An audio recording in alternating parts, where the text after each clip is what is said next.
Hello students, आज हम start करेंगे चैप्टर नंबर 14 3D ज्योमेट्री त्रिविमीय ज्यामिति। ठीक है ना, क्लास 12th मैथमेटिक्स। तो इस चैप्टर को स्टार्ट करने से पहले कुछ बातें हैं इंपॉर्टेंट जो हमें समझनी है। पहली बात तो ये कि यदि आपका वेक्टर चैप्टर कंप्लीट नहीं है तो आप सबसे पहले वेक्टर पढ़ें, उसके बाद में आप 3D पर ही आएँ, क्योंकि जब तक आपके वेक्टर के जो बेसिक्स हैं वो कंप्लीट नहीं होंगे आप ये 3D चैप्टर को स्टार्ट नहीं कर सकते। ठीक है ना, तो वो हमारे बेसिक्स जो हैं वो बहुत अच्छे से होने चाहिए। और ये लेक्चर भी बहुत इंपॉर्टेंट होने वाला है, क्योंकि इसके अंदर भी जो 3D ज्योमेट्री का पूरा बेसिक है, जो सबसे इंपॉर्टेंट पार्ट है डायरेक्शन क्वेश्चन और डायरेक्शन रेशियोज़ का, उसे हम यहाँ समझेंगे आज। ठीक है ना, तो काफ़ी सारी चीज़ें समझेंगे direction ratios and direction cosines के बारे में। तो आपको बहुत ही अच्छे से अपने बेसिक्स को कंट्रोल करना है, उनको कंप्लीट करना है और अच्छे से उन पर अपनी कमांड होनी चाहिए। ठीक है ना, अपन कहीं से भी कुछ भी पूछें घुमा के, तो ऐसा नहीं कि हम खुद ही घूम जाएं। ठीक है ना, हमें नहीं घूमना है, हमें सामने वाले को घुमाना है, क्वेश्चन को ऐसा घुमाना है कि उसका आंसर हम कैसे भी तरीके से हम दे सकते हैं। बात क्लियर हो गई?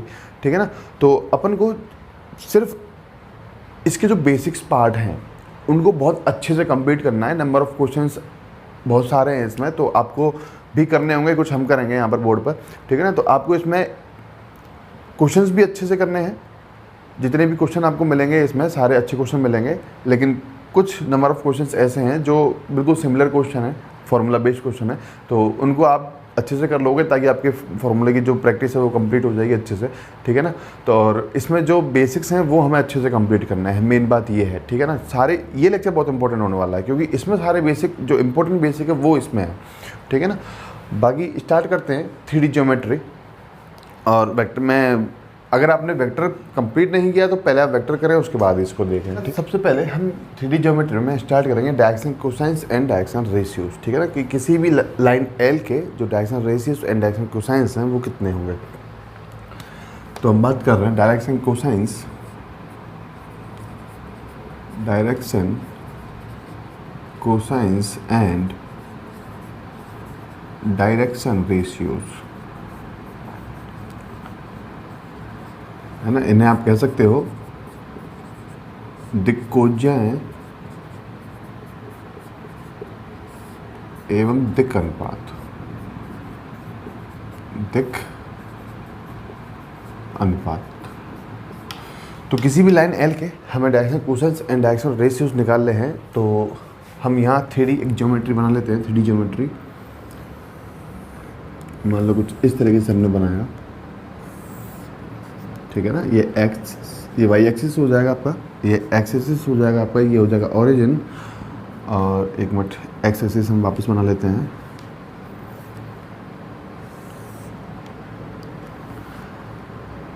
ये हो जाएगा आपका एक्स एक्सिस और ये हो जाएगा आपका ओरिजिन। ठीक है ना, इसे हम कहेंगे वाई जेड एक्सिस। तो इसमें किसी भी लाइन एल को हम ले लेते हैं कि लाइन एल हमने ले रखी है ये कुछ इस तरीके से, और इसका हमें क्या निकालना है, direction ratios and direction cosines हमें निकालने हैं। बात क्लियर हुई?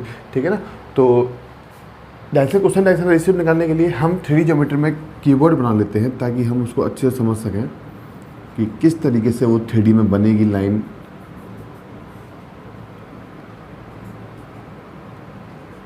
है ना, तो एक सस्ता सा कीवर्ड जो हमसे बनेगा वो हम बना रहे हैं। बाकी महंगा वाला आप लोग ट्राई करोगे अपनी कॉपी पे बनाने की। ठीक है, तो ये हमने कीवर्ड बनाया। अब इस लाइन एल के पैरेलल ही मैंने एक वेक्टर लिया। इस पॉइंट को ओ कहने के बाद में मैंने इन दोनों पॉइंट्स को मिलाया और ये लिया हमने ओपी वेक्टर। तो हम कह रहे हैं ये जो लाइन एल है और जो ओपी वेक्टर है वो दोनों एक दूसरे के पैरेलल हैं। पैरेलल हैं या संरेख हैं। ठीक है ना, पैरेलल है या कोलिनियर है। हम बोल सकते हैं कि दो वेक्टर्स अगर, या दो लाइन, हम कह सकते हैं दो वेक्टर के केस में मैंने आपको बताया था कि वेक्टर के केस में हम कह सकते हैं कि ये दोनों वेक्टर पैरेलल हैं तो वो संरेख भी हैं। बात क्लियर हुई? ठीक है ना, तो हमने इसे कहा ओपी वेक्टर, और ओपी वेक्टर को हमने माना कि वो आर वेक्टर है। बात क्लियर हुई? ठीक है ना, तो यहाँ पर ये एक्स एक्सिस पर ये जो पॉइंट होगा वो होगा एक्स, वाई एक्सिस पर ये जो पॉइंट होगा वो हो जाएगा वाई, एंड जेड एक्सिस पर इस डिस्टेंस को हम कह देंगे जेड। एक्स वाई जेड हमने इनको कह दिया। बात समझ में आई? ठीक है ना, तो सबसे पहले हम इस टॉपिक को तो भूल जाओ आप। सबसे पहले हम बात कर रहे हैं डायरेक्शन कोसाइंस की।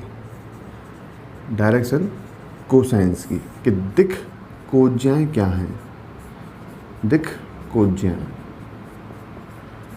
दिक्कोजियों को समझने के लिए सबसे पहले हम बात करते हैं कि दिक कोण होते क्या है, क्या चीज़। दिक्कोजियाँ समझने के लिए, डायरेक्शन कोसाइंस समझने के लिए हम सबसे पहले बात कर रहे हैं कि डायरेक्शन एंगल्स क्या हैं। डायरेक्शन एंगल्स, या आप बोलो इनको दिक कोण, ठीक है ना। तो डायरेक्शन एंगल समझने के लिए हमने सिंपली आपसे कहा कि ओपी वेक्टर जो है वो एक्स एक्सिस के साथ में जितना कोण बनाएगा, मान लो इस ओपी वेक्टर ने एक्स एक्सिस के साथ में बनाया अल्फा एंगल, वाई एक्सिस के साथ में बनाया इसने beta angle, and Z axis के साथ में इसने बनाया गामा एंगल, ठीक है ना। तो इस ओपी वेक्टर ने इन तीनों एक्सिस के साथ में अल्फा बीटा गामा एंगल्स बनाए। तो हम बात कर रहे हैं कि जो अल्फा बीटा गामा है यही आपके क्या हैं, दिक कोण हैं। ये जो एंगल्स हैं अल्फा बीटा गामा यही आपके क्या हैं, दिक कोण या डायरेक्शन एंगल्स हैं। बात क्लियर हुई। अब ये जो ओपी वेक्टर है वो एक्स एक्सिस के साथ में जो अल्फा एंगल बना रहा है वो किस तरीके से बना रहा है वो हम यहाँ बना लेते हैं कि मान लो ये एक्स एक्सिस है, ये हो जाएगा आपका ओपी वेक्टर, ठीक है ना। और ये जो एंगल है वो अल्फा है, और आपको मैंने बताया कि ये जो डिस्टेंस होगी वो कितनी है, एक्स। मतलब ये ओ एक्स जो होगा, ओ एक्स की तरफ ये आपका कितना हो जाएगा, एक्स हो जाएगा। और यहाँ से मैंने एक कर दिया परपेंडिकुलर ड्रॉप। बात समझ में आई, इस तरीके से। और हमने इसमें माना कि जो let OP vector is equal to R vector. तो अगर हम बात करेंगे मॉडुलस ऑफ आर वेक्टर कितना होगा, तो उसको हमने आर मान लिया, ये हमने यहाँ पर मान लिया, ठीक है ना, कि let OP vector is equal to R vector and modulus of R vector is equal to हमने आर माना। तो क्या मैं इस ओपी वेक्टर के मॉडुलस को यहाँ पर आर कह सकता हूँ, कह सकते हैं, ठीक है ना। अब बात कर रहे हैं हम डायरेक्शन कोसाइंस की, कि डायरेक्शन कोसाइंस है क्या। मैंने कहा कि ये जो दिक्कोण आए, ये आपके पास जो डायरेक्शन एंगल्स हैं, अगर इसमें आप कॉस लगा दोगे तो आपको डायरेक्शन कोसाइंस मिल जाएंगे। तो बोलो ये क्या बात हुई, यही बात हुई, ठीक है ना। मैंने कहा ये जो अल्फा एंगल है इसके साथ में यदि आप कॉस लगा दोगे ना तो ये हो जाएगा आपका डायरेक्शन कोसाइंस, ठीक है ना। अगर यहाँ पर देखो मैं कॉस अल्फ़ा की बात करूँ तो कॉस अल्फ़ा लाल बटे कक्का से कॉस अल्फ़ा होता है आधार बटा कर्ण, ठीक है ना। क्या होता है, आधार बटा कर्ण। आधार क्या है इसमें एक्स, और कर्ण क्या हो जाएगा इसमें आर। यानी मैं बोल सकता हूँ cos alpha is equal to X upon R. इसी तरीके से मैं बोल सकता हूँ कि कॉस बीटा अगर मैं लिखूँगा तो वो हो जाएगा वाई अपॉन आर। ऐसे ही अगर मैं बोलूँ कॉस गामा तो वो हो जाएगा जेड अपॉन आर। बिल्कुल बात सही है, ठीक है ना। और कॉस अल्फ़ा को ही हमने कह दिया कि इसे हम कह देंगे एल, इसे हम कह देंगे एम, और इसे हम कह देंगे एन। तो ये जो एल एम एन आए हमारे पास, इन्हीं को हम कहते हैं डायरेक्शन कोसाइंस। क्या कहते हैं इनको हम, direction cosines. L M N, cos alpha, cos beta, cos gamma, X upon R, Y upon R and Z upon R. और ये डायरेक्शन कोसाइंस किसके हैं, ओपी वेक्टर के। और जो डायरेक्शन कोसाइंस ओपी वेक्टर के होंगे वही डायरेक्शन कोसाइंस इस लाइन के हो जाएंगे, क्योंकि दोनों क्या हैं, पैरेलल हैं। ये बात समझ में आई कि डायरेक्शन कोसाइंस जो हैं वो क्या होते हैं, X axis, Y axis, Z axis के साथ में अल्फा बीटा गामा के साथ में अगर हम कॉस लगा देते हैं तो वो डायरेक्शन कोसाइंस बन जाते हैं किसी भी वेक्टर, किसी भी लाइन के लिए। बात क्लियर हुई, ठीक है ना। तो इतना आप कॉपी करेंगे, उसके बाद हम नेक्स्ट करवाएंगे, कॉपी करेंगे इसको, ठीक है। तो हमने जो डायरेक्शन कोसाइंस हैं वो हमने ओपी वेक्टर के निकाल लिए हैं। तो यहाँ लिख सकते हैं हम कि direction cosines of OP vector, direction cosines of OP vector क्या मिला हमें, L is equal to cos of alpha is equal to X upon R, M is equal to cos of beta is equal to Y upon R, and N is equal to cos gamma is equal to Z upon R, ठीक है ना। तो direction cosines हमने निकाले OP vector के, यानी हम कह सकते हैं कि जो ओपी वेक्टर के डायरेक्शन कोसाइंस हैं वही क्या हो जाएंगे, वही लाइन के डायरेक्शन कोसाइंस हो जाएंगे। बात क्लियर हो गई, ठीक है ना। अब हमारा दूसरा क्वेश्चन क्या आता है कि क्या इस लाइन एल के डायरेक्शन कोसाइंस सिर्फ यही होंगे या और भी हो सकते हैं।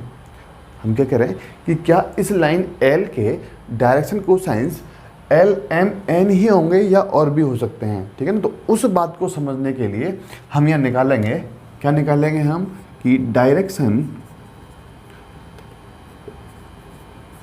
Cosines of P O vector किसके निकालेंगे हम? पीओ वेक्टर के। अभी तो हमने समझा कि ये जो ओपी वेक्टर है इसके डायरेक्शन कोसाइंस क्या हैं, लेकिन अब हम बात करेंगे पीओ वेक्टर की इस तरीके से, ठीक है ना। डायरेक्शन हो जाएगा पी से ओ की तरफ, पीओ वेक्टर की हम बात करेंगे तो उसके डायरेक्शन कोसाइंस क्या होंगे वो हम निकाल रहे हैं। तो मान लो कि इस बार 3D ज्योमेट्री मैंने कुछ इस तरीके से बनाया, ठीक है ना।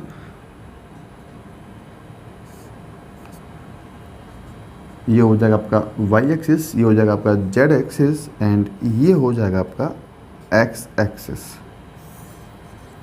बात क्लियर हो गई, ठीक है ना। और जो पीओ वेक्टर है उसका डायरेक्शन कुछ ऐसा होगा, मान लो कि यहाँ पॉइंट पी है और ये आपका पीओ वेक्टर हो जाएगा इस तरीके से, ये पॉइंट पी और ये हो जाएगा ओरिजिन ओ, ये हो गया आपका पीओ वेक्टर। वही मॉडुलस ऑफ आर वेक्टर यहाँ पर अभी भी आर ही होगा। क्या लिख रहे हैं हम? P O vector is equal to, again हमने इसको आर वेक्टर ही माना, ठीक है ना, जिसका मॉडुलस ऑफ आर वेक्टर है आर, तो हमने ये माना लेट, ठीक है। तो हम पढ़ रहे हैं direction cosines of PO vector. आपको पता है कि जो ओपी वेक्टर था तो इसने एक्स एक्सिस के साथ में अल्फा कोण बनाया इधर की तरफ, जिसको हमने क्या कहा? Direction angle. तो अगर हम यहाँ बात करें कि डायरेक्शन एंगल क्या होंगे, डायरेक्शन क्या बात कर रहे हैं हम? डायरेक्शन एंगल की, या हमने कहते हैं दिक् कोण। तो पीओ वेक्टर के जो डायरेक्शन एंगल हैं वो क्या होंगे? उस केस में जब ओपी वेक्टर था तो उसके डायरेक्शन एंगल्स थे अल्फा, बीटा एंड गामा। इसने अल्फा एंगल बनाया एक्सिस के साथ में, बीटा एंगल बनाया वाई एक्सिस के साथ में एंड जेड एक्सिस के साथ में बनाया उसने गामा एंगल। लेकिन यहाँ पर ये जो पीओ वेक्टर है, ठीक है ना, वो किस तरीके से एंगल बनाया? देखो उसने इधर की तरफ इस वाले एक्स एक्सिस पे बनाया था अल्फा एंगल, ठीक है ना। लेकिन अब जब पीओ वेक्टर हम निकाल रहे हैं तो वो एंगल बनाएगा इस तरफ पाई माइनस अल्फा करके। बात क्लियर हो गई, ठीक है ना। और यही पीओ वेक्टर वाई एक्स के साथ में ओपी वेक्टर ने बनाया था बीटा एंगल, तो पीओ वेक्टर जो है वो वाई एक्स के साथ में इधर की तरफ बनाएगा कौन सा एंगल? पाई माइनस बीटा एंगल। बात क्लियर हो रही है, ठीक है ना। पीओ एंगल ने ओपी वेक्टर ने जेड एक्स के साथ में गामा एंगल बनाया इधर की तरफ, तो पीओ वेक्टर जेड एक्स के साथ में इधर की तरफ कौन सा एंगल बनाएगा? पाई माइनस गामा। बात समझ में आई? तो हम कह रहे हैं direction angles of PO vector, तो क्या हो जाएंगे वो? Pi minus alpha, pi minus beta and pi minus gamma. ये जो एंगल्स हमारे पास आए हैं, ये एंगल्स जो हमारे पास आए हैं वो डायरेक्शन एंगल्स हो जाएंगे पीओ वेक्टर के, जिन्हें हम बोल सकते हैं pi minus alpha, pi minus beta and pi minus gamma. इस तरीके से ये आपको समझ में आ गया होगा, ठीक है ना। इसके बाद हम बात करते हैं डायरेक्शन कोसाइंस की। Direction cosine of PO vector, ये हम लिख रहे हैं direction cosine of PO vector. तो आपको पता है कि अगर मैं इन एंगल्स के साथ में कॉस लगा दूंगा तो वो डायरेक्शन कोसाइंस बन जाते हैं। तो हमने लिखा cos pi minus alpha, cos pi minus beta and cos pi minus gamma, ठीक है ना, इस तरीके से। तो cos pi minus alpha, cos pi minus beta, cos pi minus gamma हमने लिखा। आपको पता है कि जब हमने कॉस अल्फा लिखा तो उसको हमने कहा एल, कॉस बीटा कहा तो उसे कहा एम, कॉस अल्फा लिखा तो उसे कहा एन, जब ओपी वेक्टर निकाल रहे थे। जब हम पीओ वेक्टर निकाल रहे हैं तो ओपी वेक्टर और पीओ वेक्टर में कुछ तो डिफरेंस होगा ना, जैसे कि यहाँ पर एंगल्स का डिफरेंस आया। अब आपको पता है कि कॉस पाई माइनस अल्फा होता कितना है? कॉस पाई माइनस अल्फा की हम बात करें तो पाई माइनस अल्फा हमें मिलता है सेकंड क्वाड्रेंट में, और सेकंड क्वाड्रेंट में कॉस होता है नेगेटिव। इसका मतलब इसका वैल्यू जो भी मिलेगा वो हमें नेगेटिव मिलेगा। यानी अगर यहाँ पर कॉस अल्फा एल था तो यहाँ पर कॉस पाई माइनस अल्फा कितना हो जाएगा बेटा? माइनस एल हो जाएगा। ऐसे ही ये हो जाएगा माइनस एम, ये हो जाएगा माइनस एन। बात क्लियर हो गई, ठीक है ना। तो ये जो डायरेक्शन कोसाइंस हमारे पास आए हैं, ये डायरेक्शन कोसाइंस किसके हो जाएंगे? पीओ वेक्टर के। तो जो पीओ वेक्टर के डायरेक्शन कोसाइंस होंगे तो मैं कह सकता हूँ क्या यही डायरेक्शन कोसाइंस इस लाइन एल के होंगे? हम क्या कह रहे हैं कि ओपी वेक्टर के डायरेक्शन कोसाइंस थे एल, एम एन, एन। बात क्लियर है। पीओ वेक्टर जब हमने निकाला तो उसके डायरेक्शन कोसाइंस हमारे पास आ गए -l -m एंड -n। तब अब पीओ वेक्टर जब हमने निकाला था, पीओ वेक्टर के जो डायरेक्शन कोसाइन निकाले थे, तो इनको हमने कहा था कि ये इस लाइन के डायरेक्शन कोसाइंस हो जाएंगे। तो क्या ये भी इस लाइन के डायरेक्शन कोसाइंस हो जाएंगे?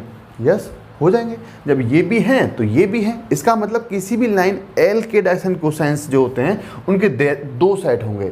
पहला सेट ये होगा और दूसरा सेट ये होगा। बात क्लियर हो गई? क्या कहा हमने कि किसी भी लाइन एल के जो डायरेक्शन कोसाइंस होते हैं वो दो सेट होते हैं, एल एम एन और -n -l -n। बात क्लियर है? ठीक है ना? तो अगर मैं यहाँ लिखना चाहूँ तो लिख सकता हूँ कि direction cosines of a line L, जो हमने वो ली है ना, कैपिटल एल ले लेंगे हम इसको, क्योंकि स्मॉल एल तो यहाँ चल रहा है हमारा। क्या लिखा हमने? Direction cosines of a line L, वो क्या हो जाएंगे? एल एम एन और -l -n -n। इस तरीके से मैं बोल सकता हूँ। या फिर मैं बोलूँ कि cos alpha, cos beta, cos gamma और cos pi minus alpha, cos pi minus beta, cos pi minus gamma. तो किसी भी लाइन एल के डायरेक्शन कोसाइंस के दो सेट होते हैं, लेकिन किसी भी एक वेक्टर के डायरेक्शन कोसाइंस के सिर्फ एक सेट होते हैं। बात क्लियर हुई? अगर हम लाइन की बात कर रहे हैं तो डायरेक्शन कोसाइंस के उसके दो सेट हो जाएंगे इस तरीके से, और यदि हम किसी वेक्टर की बात कर रहे हैं तो उसके डायरेक्शन कोसाइंस के सिर्फ एक ही सेट होते हैं इस तरीके से। बात क्लियर हुई? ठीक है ना? तो इसे आप कॉपी कर लेंगे, उसके बाद में हम नेक्स्ट स्टार्ट करते हैं। तो नेक्स्ट हम बात करेंगे direction cosines of x axis. ठीक है ना? कि ये जो एक्स एक्सिस है हमारे पास, डायरेक्ट एक्स एक्सिस है, इसके डायरेक्शन कोसाइंस क्या होंगे। तो हम बात कर रहे हैं कि direction cosines of x axis. ठीक है ना? एक्स एक्सिस के एक्स अक्ष के हम क्या निकाल रहे हैं? दिक्कोज्या निकाल रहे हैं, क्या होंगे। ठीक है ना? देखो आपको पता है कि एक्स एक्सिस के साथ में कितने डिग्री का कोण बना रहा है? 0 डिग्री का। एक्स एक्सिस वाई एक्सिस के साथ में कितना डिग्री का कोण बनाता है? 90 डिग्री का। एंड जेड एक्सिस के साथ में भी 90 डिग्री का। तो हम बोल सकते हैं कि direction cosines of x axis L is equal to cos 0 degree, यानी कॉस अल्फा आता है। और अल्फा क्या, जो एक्स के साथ में एंगल बनाता है उसको हम क्या कहते हैं? अल्फा। और एक्स एक्सिस के साथ में कितने डिग्री का कोण बनाता है? 0 डिग्री का। तो क्या बोलेंगे? L is equal to 0 degree, M is equal to cos 90 degree, क्योंकि जो एक्स एक्सिस है वो वाई एक्सिस के साथ में 90 डिग्री का एंगल बनाता है। And N is equal to cos 90 degree. इसका मतलब अगर मैं एक्स एक्सिस के डायरेक्शन कोसाइंस की बात करूं तो direction cosines of x axis हो जाएंगे, कॉस 0 होता है 1, कॉस 90 होता है 0 और 0, इस तरीके से। ये बात क्लियर हो गई? ठीक है ना? Direction cosines of x axis. अब हम बात कर रहे हैं सिमिलरली हम कह सकते हैं कि direction cosines of Y axis क्या हो जाएगा भैया? Cos 90 cos 0 cos 90। ठीक है ना? यानी 0 1 0 direction cosines of Z axis क्या हो जाएगा? 0 0 1। या आप इस तरीके से लिखो कि L is equal to cos 90 degree. ठीक है ना? वाई एक्सिस एक्स के साथ में, वाई एक्सिस एक्स एक्सिस के साथ में 90 डिग्री का कोण बनाता है, और वाई एक्सिस के साथ में कितने डिग्री का कोण बनाता है? 0 डिग्री का। तो क्या लिखेंगे? m is equal to cos 0 degree and n is equal to cos 90 degree, इस तरीके से। ठीक है ना? और इसके लिए आप क्या कह सकते हो कि L is equal to cos 90 degree, m is equal to cos 90 degree and n is equal to cos 0 degree. तो इस तरीके से हम किसी भी एक्सिस के डायरेक्शन कोसाइंस को लिख सकते हैं। बात समझ में आई? ठीक है ना? तो कॉपी कर लेंगे इसको। तो नेक्स्ट हम बात करेंगे relation among the direction cosines of a line, रेखा के दिक् कोज्जाओं में संबंध क्या है, ठीक है ना। तो हमने अभी समझा कि direction cosines of a line के दो सेट होते हैं, एक होता है एल एम एन और दूसरा होता है minus L minus M and minus N. बात समझ में आई। लेकिन किसी भी एक वेक्टर के जो डायरेक्शन कोसाइंस होते हैं वो सिर्फ एक होते हैं, या तो एल एम एन होंगे, या अगर उसका हम अपोजिट डायरेक्शन लेंगे तो उसके हो जाएंगे minus L minus M and minus N, इस तरीके से। बात समझ में आई। तो यहाँ पर हमने समझा कि एल जो होता है वो एल क्या है, कॉस अल्फा, जो एक्स एस के साथ में ओपी वेक्टर ने क्या बनाया था, एंगल बनाया था। तो एल हमारे पास आया था वहाँ से एक्स अपॉन आर, एन हमारे पास आया था वाई अपॉन आर, और एन हमारे पास आया था जेड अपॉन आर। इस तरीके से हमने वहाँ पर एल एम और एन के वैल्यूज़ निकाले थे। बात क्लियर हो गई, ठीक है ना। हमने एक ओपी वेक्टर को आर वेक्टर माना। हमने क्या कहा था कि जो ओपी वेक्टर है उसे हम आर वेक्टर ले रहे हैं, और आर वेक्टर को अगर मैं लिखूं तो वो हो जाएगा X I cap plus Y J cap plus Z K cap. अब क्यों हो गया ये एक्स वाई जेड में, क्योंकि आपको पता है कि एक्स एक्सिस पे मैंने उसको एक्स माना था, वाई एक्सिस पे वाई माना था, एंड जेड एक्सिस पे जेड माना था। तो वो जो पॉइंट पी था उसके कोऑर्डिनेट क्या थे, पॉइंट पी के एक्स वाई एंड जेड। तो हमने position vector of point P निकाला, ओपी वेक्टर, जिसको हमने कहा आर वेक्टर। क्या हो जाएगा, X I cap Y J cap and Z J cap, इस तरीके से। बात क्लियर हो गई। अब एक्स वाई जेड का जो वैल्यू है वो हम यहाँ से निकालेंगे। तो देखो यहाँ से आप निकालो तो एक्स इक्वल टू आपको एल आर मिलेगा, वाई इक्वल टू आपको एम आर मिलेगा, एंड जेड इक्वल टू आपको एन आर मिलेगा, इस तरीके से, ठीक है ना। तो हम क्या लिख रहे हैं, ओ पी वैक्टर या R vector is equal to X I cap plus Y J cap plus Z K cap. तो एक्स वाई जेड का जो वैल्यू है वो उठा के हम इस वेक्टर में पुट करेंगे, तो ये हमें मिल जाएगा L R I cap plus M R J cap plus N R K cap, इस तरीके से, ठीक है ना। और आप यहाँ से बड़ी ही आसानी से आर जो है वो कॉमन ले सकते हैं, तो हम आपको मिलेगा L I cap plus M J cap plus N K cap, ठीक है ना। और इधर आपका चल रहा था आर वेक्टर। आप जानते हो कि ए कैप जो होता है वो होता है a vector upon modulus of a vector, ठीक है ना। तो यदि मैं इस आर वेक्टर को यहाँ डिवाइड कर दूँ तो मुझे क्या मिलेगा, O P vector is equal to R vector upon R, जो आर है वो मॉडुलस ऑफ आर वेक्टर है, आर वेक्टर का जो परिमाण है उसको हमने आर लिया था, is equal to L I cap plus M J cap plus N K cap. बात क्लियर हुई। इसका मतलब आर वेक्टर अपॉन आर को मैं कह सकता हूँ R cap is equal to L I cap plus M J cap plus N K cap, ठीक है ना। तो एक बात जो हमें हमेशा याद रखनी है वो बात क्या है कि यदि किसी भी वेक्टर में, इंपॉर्टेंट लिखा है मैंने ये, ठीक है ना, यदि किसी भी वेक्टर में जो उसके वेक्टर कंपोनेंट्स हैं यदि वो दिक्कुजाओं के रूप में अगर हमें दे रखे हैं तो उस वेक्टर को हम कहेंगे इकाई सदिश या यूनिट वेक्टर। क्या कहा हमने, किसी भी वेक्टर में यदि जो वेक्टर कंपोनेंट्स हैं वो दिक्कुजाओं के रूप में अगर हमें गिवन है एल एम एन, तो उस वेक्टर को हम यूनिट वेक्टर कहेंगे। या आप सिंपल ऐसे भी समझ सकते हैं, यदि किसी वेक्टर में एल एम एन आते हैं तो उस वेक्टर को हम यूनिट वेक्टर कहेंगे। क्या कहेंगे, यूनिट वेक्टर। तो इसको आप याद रखोगे कि आर कैप जो है वो एक यूनिट वेक्टर है, L I cap plus M J cap plus N K cap. एक बात मैं फिर कहूँगा कि कोई भी वेक्टर है आपके पास, मान लो ए वेक्टर है, अगर उसके अंदर L I cap plus M J cap plus N K cap, मतलब दिक्कुजाओं के जो components I cap J cap K cap के जो कोफिशिएंट्स हैं वो अगर हमें दिक्कुजाओं के रूप में दे रखे हैं तो उस ए वेक्टर को मैं ए कैप यानी यूनिट वेक्टर कहूँगा। इस बात को हम हमेशा याद रखेंगे जब तक हमारा 3D vector 3D chapter complete नहीं हो जाता है। बात क्लियर हो गई, ठीक है ना। इसके बाद में ये तो हमारे पास आ गया आर कैप, ये बहुत इंपॉर्टेंट है, इस बात को याद रखना। उसके बाद में मैं मॉडुलस ऑफ आर वेक्टर यदि निकालूँ तो मुझे क्या मिलेगा, यहाँ से, ठीक है ना, मॉडुलस ऑफ आर वेक्टर। अब देखो आर वेक्टर था L I cap plus Y J cap plus Z K cap, तो मॉडुलस ऑफ आर वेक्टर वो तो हमने आर माना था, अभी हम निकाल रहे हैं, चलो होगा क्या। तो आर वेक्टर क्या हो जाएगा, modulus of R vector under root X square plus Y square plus Z square, simple है, ठीक है ना। X square plus Y square plus Z square हो गया। और एक्स स्क्वायर का क्या मीनिंग है भाई, कि एल आर का whole square plus M R का whole square plus N R का होल स्क्वायर होगा, ठीक है ना।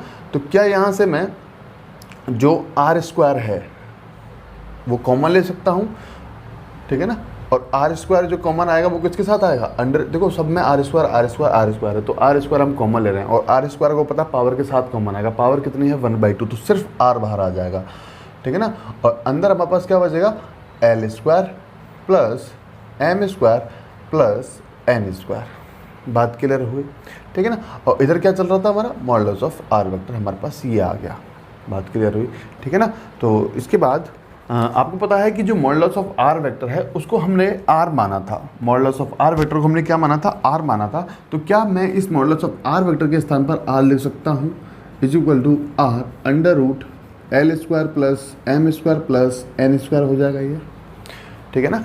हमने मॉडुलस ऑफ आर वेक्टर निकाला इस तरीके से, और मॉडुलस ऑफ आर वेक्टर को हमने माना भी तो था कुछ, आर माना था, तो मॉडुलस ऑफ आर वेक्टर के स्थान पे मैंने क्या लिख दिया, आर लिख दिया सिंपली।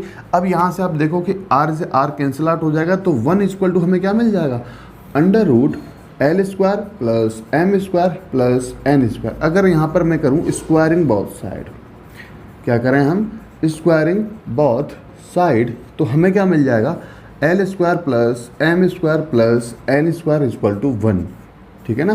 तो जिस रिलेशन की हम बात कर रहे थे, जिस रिलेशन की हम बात कर रहे थे, जिस संबंध की हम बात कर रहे थे, वो संबंध हमारे पास यही है कि L square plus M square plus N square equal to 1 होता है। बात क्लियर हो गई, ठीक है ना। तो इन दोनों बातों को आप अच्छे से याद रखोगे, ठीक है ना, और इनको बहुत काम में आने वाले हैं, बहुत अप्लाई होंगे हमारे क्वेश्चंस में ये, तो कॉपी कर लेंगे इसको एक बार। तो direction cosines of a line हम समझ चुके हैं कि डायरेक्शन कोसाइन किसी भी लाइन के जो डायरेक्शन कोसाइंस हैं वो क्या होंगे, उनके बीच में क्या संबंध होगा, कितने सेट होंगे, वो बात हम कर चुके हैं। अब हम बात करते हैं डायरेक्शन रेशियोज़ की, ठीक है ना। क्या पढ़ रहे हैं हम, डायरेक्शन रेशियोज़। तो इसका जो थ्योरेटिकल पार्ट है वो लिख लेते हैं पहले, उसके बाद में हम बात करेंगे कि डायरेक्शन रेशियोज़ हैं क्या। इन्हें हम हिंदी में कहते हैं दिक् अनुपात। क्या कहते हैं, दिक् अनुपात। तो थ्योरेटिकल पोर्शन क्या है, कह रहा है कि एनी थ्री न्यूमरल्स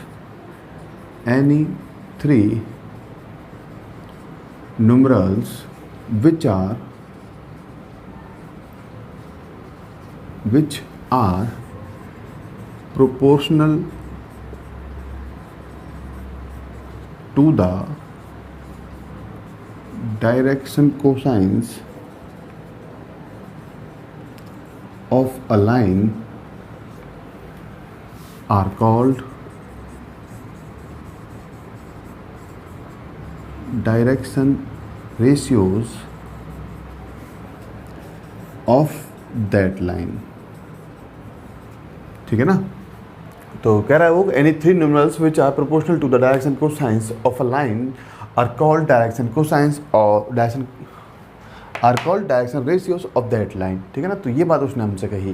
तो समझते हैं इसको एक बार और कि रेखा के दिक्कोज्याएँ जो हैं, कोई भी रेखा है आपकी, उसकी जो दिक्कोज्याएँ हैं, उन दिक्कोज्याओं के समानुपाती जो संख्याएं हैं, उन दिक्कोज्याओं के समानुपाती जो संख्याएं हैं, उन संख्याओं को ही हम क्या कहते हैं, डायरेक्शन रेशियोज कहते हैं या दिक् अनुपात कहते हैं।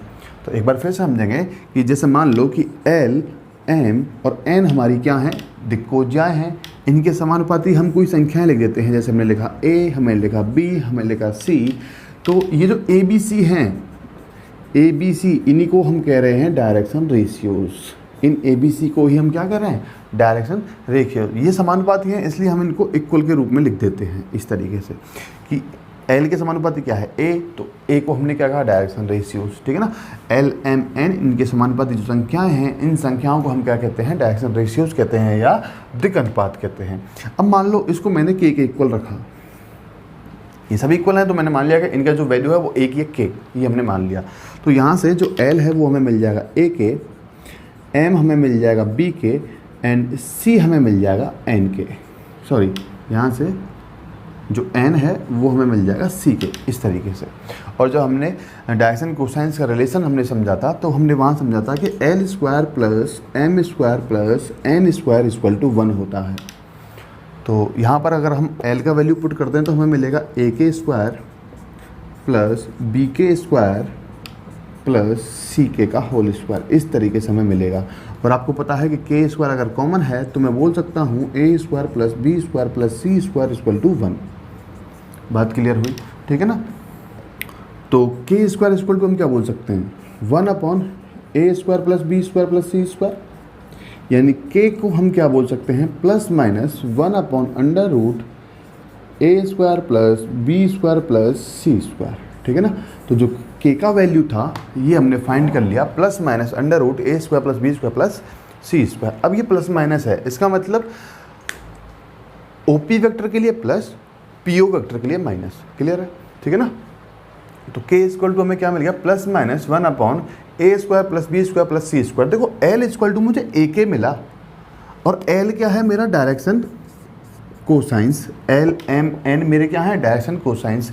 अगर यहाँ पर देखो एल का वैल्यू ए के था और के का वैल्यू मेरे पास आ चुका है, तो यदि अगर हमें क्या कहा कि यदि हमें डायरेक्शन रेशियोज गिवन हैं, क्या गिवन है, डायरेक्शन रेशियोज, तो क्या हम डायरेक्शन कोसाइंस निकाल सकते हैं? यस, निकाल सकते हैं। किस तरीके से सर, देखो आप के का वैल्यू पुट करते जाओ, तो एल इक्वल टू क्या मिलेगा, L equal to plus minus a upon under root a square plus b square plus c square, ठीक है ना। इस तरीके से मुझे मिलेगा एल इक्वल टू, चेक करो एक बार, एल इक्वल टू क्या था, ए के, मैंने के का वैल्यू उठा के यहाँ पुट कर दिया, तो एल का वैल्यू मेरे पास आ गया plus minus a upon under root a square plus b square plus c square. तो क्या मैं बोल सकता हूँ कि अगर मेरे पास रेशियोज हैं, डायरेक्शन रेशियोज हैं, तो मैं उनके डायरेक्शन कोसाइंस भी निकाल सकता हूँ, ठीक है ना। तो इस लाइन को हम नोट के रूप में लिख लेंगे। पहले हम लिख लेते हैं एल इक्वल टू मेरे पास आ गया, एम इक्वल टू हो जाएगा plus minus b upon under root a square plus b square plus c square, ठीक है ना। Similarly c equal to n equal to plus minus c upon under root a square plus b square plus c square, ठीक है ना। तो इस तरीके से अगर हमें डायरेक्शन रेशियोज गिवन हैं, तो इस तरीके से हम किसी भी लाइन के या किसी भी वेक्टर के डायरेक्शन कोसाइंस निकाल सकते हैं। बात समझ में आई, ठीक है ना। तो इतना कॉपी करेंगे। तो नेक्स्ट एक छोटी सी बात मैं आपके साथ करना चाहता हूँ, है ना, ठीक है ना। बहुत ही सिंपल बात है, आप उसको बड़े ही आसानी से समझ सकते हो, ठीक है ना। कि मान लो कि आपको कोई आर वेक्टर गिवन है, a i cap plus b j cap plus c k cap, ठीक है ना। और आपने इसका निकाला क्या, मैग्नीट्यूड, आर वेक्टर निकाला, मॉडुलस ऑफ आर वेक्टर, तो क्या हो जाएगा, a under root a square plus b square plus c square, simple, ठीक है ना। और मैंने कहा कि आर कैप निकालो भाई, तो आप क्या करोगे, R vector upon modulus of R vector, तो क्या हो जाएगा वो a i cap plus b j cap plus c k cap upon under root a square plus b square plus c square. It means R cap को मैं इस तरीके से लिखूंगा, a upon under root a square plus b square plus c square i cap plus b upon under root a square plus b square plus c square j cap plus c upon under root a square plus b square plus c square into k cap, ठीक है ना। और आप इस value को कहते हो L, इसे आप कहते हो एम, इसे आप कहते हो एन। तो आप आर कैप को आप लिख सकते हो L I cap plus M J cap plus N K cap. तो ये दो वेक्टर्स हमारे पास हैं, एक तो आर वेक्टर है और एक है हमारे पास आर कैप, ठीक है ना। आपको ये तो हमेशा याद रखना है कि आर कैप के अंदर जो आई cap, J cap, K cap के जो कोफिशिएंट्स होंगे उनको हम कहते हैं डायरेक्शन कोसाइंस, ठीक है ना। तो ये हमारे पास समझ में आ गई। लेकिन सर एक बात हमारे समझ में अभी तक नहीं आई, वो बात क्या है, वो बात है ये कि आपको कोई भी वेक्टर गिवन है, मान लो आपको वेक्टर, देखो ए बी सी ना लेकर मान लो आपने पी वेक्टर ले लिया, आपको पी वेक्टर गिवन है सर, ठीक है ना। पी वेक्टर गिवन के बाद में आप क्या करोगे कि आपको नहीं पता कि इसके अंदर मान लो कि इस तरीके से आप लिख ले दो कि A1 आई कैप प्लस A2 जे कैप प्लस A3 के कैप। मान लो आपने पी वेक्टर को इस तरीके से लिखा, तो सर इसमें जो A1, A2, A3 हैं वो क्या डायरेक्शन रेशियोज हैं या डायरेक्शन कोसाइंस हैं, उस बात को हम कैसे समझें, ठीक है ना। यहाँ तो आपने सिंपली लिख दिया A B C direction ratios होते हैं, आपने हमको पहले बता दिया कि डायरेक्शन रेशियोज जो हैं वो ए बी सी हैं और जो डायरेक्शन कोसाइंस हैं वो आपके एल एम एन हैं। तो अगर आपको ए बी सी मिलें तो आप उसको आर वेक्टर कहो, अगर आपको एल एम एन मिलें तो आप उसको आर यूनिट वेक्टर कहो। ये तो आपने हमें बता दिया। लेकिन अगर हमें इनके अलावा कुछ मिल जाता है कोफिशिएंट आई cap, J cap, K cap का, तो उस केस में हम कैसे बताएंगे कि ये पी वेक्टर है या पी कैप है। बात क्लियर हुई, ठीक है ना। तो हमें ये पता लगाने के लिए कि इस पी वेक्टर में ये जो a1 a2 a3 हैं कि वो डायरेक्शन रेशियोज हैं या डायरेक्शन कोसाइंस हैं, उस बात को हम कैसे निकालेंगे। तो उस बात को समझने के लिए हम क्या करेंगे कि सबसे पहले हमें इस पी वेक्टर का मॉडुलस ऑफ पी वेक्टर निकालना है, मैग्नीट्यूड निकालना है। मैग्नीट्यूड निकालेंगे, अगर इसका मैग्नीट्यूड हमें 1 मिलता है, ठीक है ना, केस 1 ले रहे हैं हम, केस फर्स्ट क्या कि अगर मॉडुलस ऑफ पी वेक्टर हमें 1 मिलता है तो हम कहेंगे कि सर a1 a2 a3 जो हैं वो क्या हो जाएंगे, डायरेक्शन कोसाइंस हो जाएंगे अगर मैग्नीट्यूड 1 मिलता है। तो कि मैग्नीट्यूड 1 मिलने पर क्या होगा, वो यूनिट वेक्टर बन जाएगा। बात समझ में आई। अगर केस 2 कि सर अगर मॉडुलस ऑफ पी वेक्टर या जो पी वेक्टर का मैग्नीट्यूड है वो हमें 1 के इक्वल नहीं मिलता है, क्या नहीं मिलता है, 1 के इक्वल नहीं मिलता है, तो उस केस में a1 a2 a3 को आप डायरेक्शन रेशियोज कहोगे। क्या कहोगे, डायरेक्शन रेशियोज। बात क्लियर हुई। तो हमें ये चेक करने के लिए कि कोई भी वेक्टर हमें गिवन है उसमें आई cap J cap K cap के जो कॉफिशिएंट्स हैं वो डायरेक्शन रेशियोज हैं या डायरेक्शन कोसाइंस हैं, उसको निकालने के लिए सिर्फ हमें ये मेथड अप्लाई करना है कि भैया आप उसका मैग्नीट्यूड निकालो। मैग्नीट्यूड अगर 1 मिलता है तो आप उनको कहोगे डायरेक्शन कोसाइंस, अगर मैग्नीट्यूड 1 नहीं मिलता है तो आप उनको कहोगे डायरेक्शन रेशियोज। ये बात क्लियर हुई, ठीक है ना। तो इसके बाद हम नेक्स्ट स्टार्ट करेंगे। आप इसे कॉपी करना चाहो तो कॉपी कर लेंगे। तो नेक्स्ट 1-2 पॉइंट हैं जिनको आप नोट के रूप में आप नोट कर लोगे, ठीक है ना, लिख लोगे उनको। जैसे नंबर फर्स्ट हमें लिख देते हैं कि इन position vector R vector coefficients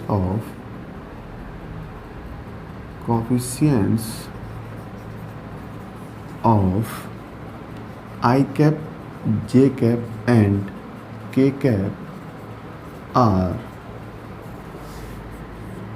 direction ratios, ठीक है ना। किसी भी हम स्थिति सदिश आर वेक्टर के बारे में बात करें तो उसमें जो कोफिशिएंट्स होते हैं आई cap J cap K cap के वो क्या होते हैं, डायरेक्शन रेशियोज होते हैं। बात समझ में आई, ठीक है ना। नंबर सेकंड, डायरेक्शन रेशियोज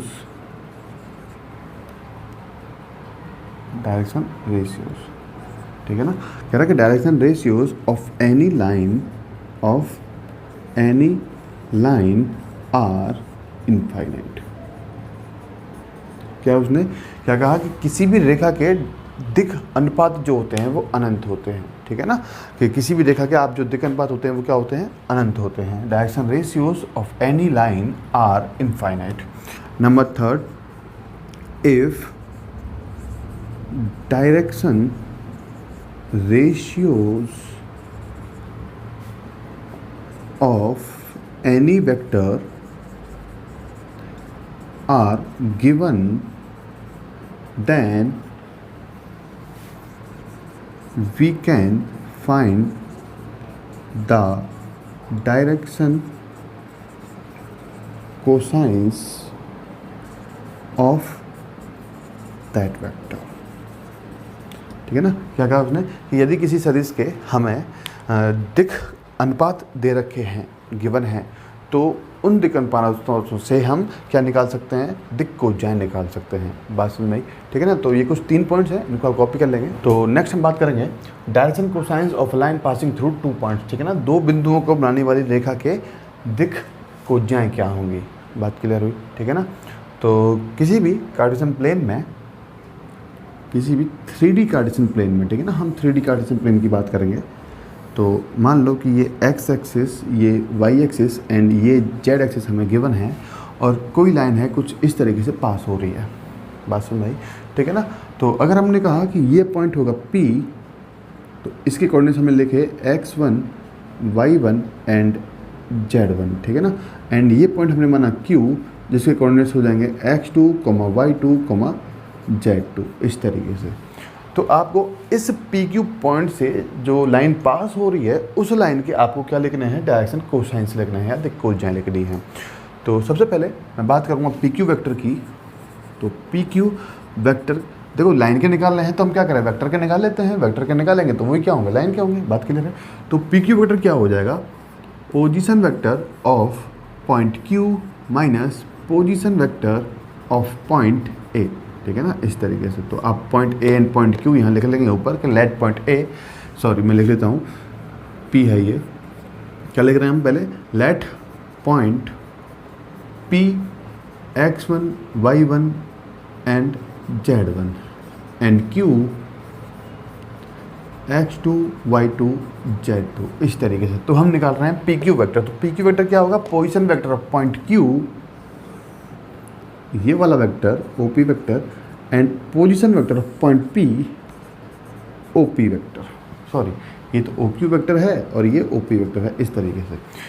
तो position vector of point Q क्या हो जाएगा, x2 i cap minus sorry plus y2 j cap plus z2 k cap, ठीक है ना, minus sign. Position vector of point P क्या हो जाएगा, x1 i cap plus y1 j cap plus z1 k cap, इस तरीके से। तो आपको लिखना है पी क्यू वेक्टर। तो पी क्यू वेक्टर फाइनली हमें क्या मिल जाएगा, x2 minus x1 i cap plus y2 minus y1 j cap plus z2 minus z1 k cap. तो जो पी क्यू वेक्टर है वो हमारे पास आ जाएगा, बात समझ में आई, ठीक है ना। और आपको modulus of P Q vector निकालना है तो आप बोल सकते हो under root x2 minus x1 का whole square plus y2 minus y1 का whole square plus z2 minus z1 का होल स्क्वायर, इस तरीके से आप बोल सकते हो modulus of P Q vector. तो हम बात कर रहे थे डायरेक्शन कोसाइंस की, ठीक है ना, डायरेक्शन कोसाइंस की। और आपको पता है कि डायरेक्शन कोसाइंस क्या होते हैं, एल एम और एन होते हैं। तो यही यदि मुझे एल निकालना है, क्या निकालना है, एल, तो क्या हो जाएगा, x2 minus x1 upon modulus of P Q vector, है ना। हमने क्या समझा था कि यदि R vector a i cap plus b j cap plus c k cap है, तो यदि आपको एल निकालना है तो वो होगा a upon under root a square plus b square plus c square. इसका मतलब a upon modulus of R vector ही तो था, ये वाला कंपोनेंट, एंड अपॉन के अंदर क्या, मॉडुलस ऑफ आर वेक्टर। तो उसी तरीके से हमने कहा कि ये वाला कंपोनेंट आई कैप वाला कंपोनेंट आ जाएगा, जो कोफिशिएंट है आई कैप का वो आ जाएगा, and modulus of P Q vector नीचे ये आ जाएगा। तो ये तो मैं निकाला एल। उसी तरीके से हम निकाल लेंगे M equal to y2 minus y1 upon modulus of P Q vector, है ना। उसी तरीके से हम निकाल देंगे M N equal to z2 minus z1 upon modulus of P Q vector. और अभी हमने नोट में एक बात लिखी थी कि if direction ratios of any line are given, direction ratios की हम बात कर रहे हैं, direction ratios of any line are given then we can find the direction cosines of that line, ठीक है ना। अगर मैं यहाँ पर मॉडुलस ऑफ पी वेक्टर, जब मैंने पी क्यू वेक्टर निकाला, अगर मुझे 1 के इक्वल मिलता तो मैं डायरेक्टली बोल देता कि ये जो कोफिशिएंट्स हैं आई cap J cap K cap के, ये मेरे डायरेक्शन कोसाइंस हो जाएंगे एल एम और एन। लेकिन जब अगर मुझे ये नॉट इक्वल टू 1 मिलता तो मैं इस तरीके से उनके L M N direction cosines find करता। बात क्लियर है कोई, ठीक है ना। तो direction cosines of any line passing through 2 points के अंदर सिर्फ इतना ही है। एक बात और कि जो डायरेक्शन कोसाइंस हैं वो तो ये हो जाएंगे L M N N, and अगर हम बात करें डायरेक्शन रेशियोज़ की तो वो हो जाएंगे x2 minus x1 comma y2 minus y1 comma z2 minus z1, ठीक है ना। जो पी क्यू वेक्टर में ए बी सी हैं उन्हीं को हम क्या कहते हैं, डायरेक्शन रेशियोज़ कहते हैं। तो ये तो हो जाएंगे डायरेक्शन रेशियोज़ और ये हो जाएंगे डायरेक्शन कोसाइंस, ठीक है ना। तो कॉपी करेंगे इसको। तो नेक्स्ट हम बात करेंगे कंडीशंस की। कंडीशन आपके दो तरह की हो सकती है। पहली कंडीशन हो सकती है आपकी पैरेललिज्म, या आप उसको कोलिनियरिटी बोलो। मैंने आपको कहा था कि वेक्टर केस में दो वेक्टर्स अगर पैरेलल हैं तो उनको हम कोलिनियर भी बोलेंगे, और कोलिनियर हैं तो उनको हम पैरेलल भी बोलेंगे। तो पहली कंडीशन क्या है, पैरेललिज्म और कोलिनियरिटी, या फिर आप उससे क्या कहो, समांतर या संरेखीय होने की शर्त। बात समझ में आई। दूसरी कंडीशन आपकी हो जाएगी परपेंडिकुलर वाली या लंबवत वाली, ठीक है ना। तो दोनों कंडीशंस को समझेंगे। तो उससे पहले हम मान लेते हैं कि लेट लाइन L1 के जो डायरेक्शन रेशियोज़ हैं वो हमारे पास हैं A1 B1 C1, ठीक है ना। और लाइन L2 हमने लिया, लाइन 2 के जो डायरेक्शन रेशियोज़ हैं वो आप मान लो कि A2, B2, C2 हैं, ठीक है ना। आपको पता है कि आपके पास अगर डायरेक्शन रेशियोज़ हैं तो आप डायरेक्शन कोसाइंस भी निकाल सकते हो। तो फर्स्ट कंडीशन आती है condition of parallelism, condition of parallelism, ठीक है ना। आप उसको कंडीशन ऑफ पैरेललिज्म बोलो या आप उसको कंडीशन ऑफ कोलिनियरिटी बोलो, कोलिनियरिटी, ठीक है ना। दोनों का मतलब जो है वो एक ही है। तो कंडीशन ऑफ कोलिनियरिटी में क्या हो जाएगा कि जो डायरेक्शन को रेशियोज़ हैं L1 और L2 के वो एक दूसरे के प्रोपोर्शनल हो जाएंगे। कंडीशन ऑफ कोलिनियरिटी में हमें याद रखना है कि डायरेक्शन रेशियोज़ जो होते हैं लाइन L1 और L2 के वो एक दूसरे के प्रोपोर्शनल या समानुपाती होते हैं। बात समझ में आई। तो A1/A2 equal to B1/B2 equal to C1/C2 equal to हम K बोल सकते हैं इसको, ठीक है ना। तो ये कंडीशन हो जाएगी कंडीशन ऑफ पैरेललिज्म और कंडीशन ऑफ कोलिनियरिटी की। नंबर सेकंड कंडीशन है कंडीशन ऑफ परपेंडिकुलरिटी।